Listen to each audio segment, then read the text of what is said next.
War of the Kings.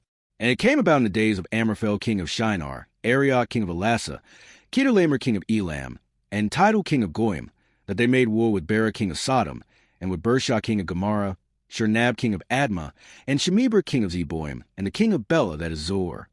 All these kings came as allies to the valley of Siddim, that is, the Salt Sea.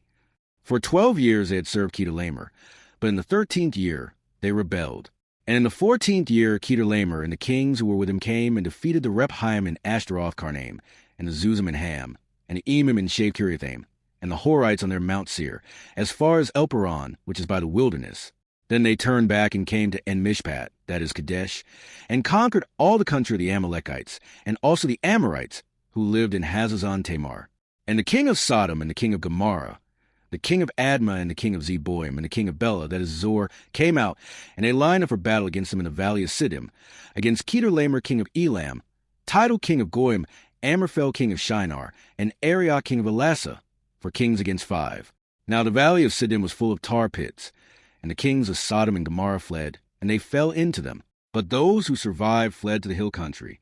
Then they took all the possessions of Sodom and Gomorrah, and all their food supply, and departed. They also took Lot, Abram's nephew, and his possessions, and departed, for he was living in Sodom. Then a survivor came and told Abram the Hebrew. Now he was residing by the oaks of Mamre the Amorite, brother of Eshcol and brother of Aner, and they were allies with Abram. When Abram heard that his relative had been taken captive, he led out his trained men, born in his house, numbering 318, and went in pursuit as far as Dan. Then he divided his forces against them by night, he and his servants, and defeated them, and pursued them as far as Hobah, which is north of Damascus. He brought back all the possessions, and also brought back his relative Lot with his possessions, and also the women and the other people.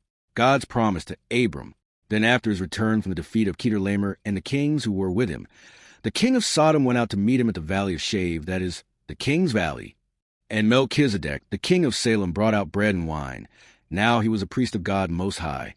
And he blessed him and said, Blessed be Abram of God Most High, possessor of heaven and earth.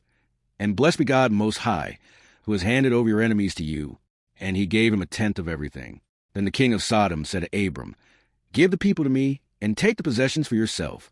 But Abram said to the king of Sodom, I have sworn to the Lord God Most High, possessor of heaven and earth, that I will not take a thread or a sandal strap or anything that is yours, so that you do not say, I have made Abram rich. I will take nothing except what the young men have eaten, and the share of the men who went with me, Aner, Eshcol, and Mamre, let them take their share.